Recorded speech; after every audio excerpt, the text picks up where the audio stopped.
Rest assured, our government is on top of the situation. I have personally ordered that relief operations be undertaken immediately to restore normalcy in the affected areas as soon as possible. With what has transpired, and join all Filipinos, let us always be prepared for disaster. And now, I can maybe entertain 100 questions so that we will arrive on time in Riyadh. Mr. President, we have a question from Eddie Regalado of the Philippine Star. Gusto ko inquirer, pati ABS-CBN. Mr. President, good afternoon.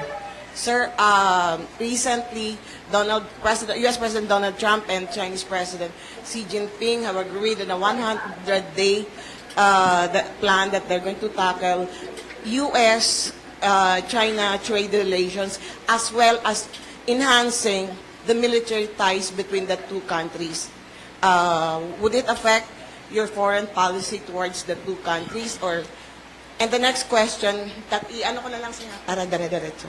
Next is, U.S. attacked Syria and Putin warned of perhaps a renewed war because of the U.S. attack against Syria. So what's your take on this? And the third question is, Hindi pala question niya. sige sir, ano na lang sir? Your predicate is your question, and the question is the predicate. So what is it? Teka sir, yung sa yung sa kay Trump at kay Well, that would be a welcome development.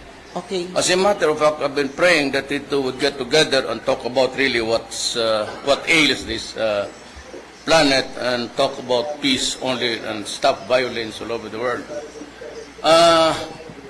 Dito sa ating on the east side, there's still a raucous there, and the parties in contention are China, Vietnam, to be later on Indonesia, Taiwan. No, they're trying to position themselves strategically. And I'd like to address myself to the Chinese government and the kaibigan natin si Ambassador. I ordered the occupation of the 10 or 9 islands that are just near our shores, because there's a heightening of the geopolitical issues, and eventually maybe a violent low-intensity war over here. Kung sa Africa yun, wala akong problema. Kung sa Europe, but the problem it is in the China Sea, or the West Philippine Sea. At kung magpupakan sila dyan, tayong walang kamuang-muang, talagang matatamaan tayo, kasi everybody knows that the United States should be stockpiling their weapons there. And hindi yan. Sabi nila, hindi raw. Pasalamat ako kung hindi, because I do not want to get involved in a war between nations. I have extended my hand in friendship to the Chinese government. Kindly take a deep look at the situation. Everybody is grabbing every land, every islet, and every whether man-made.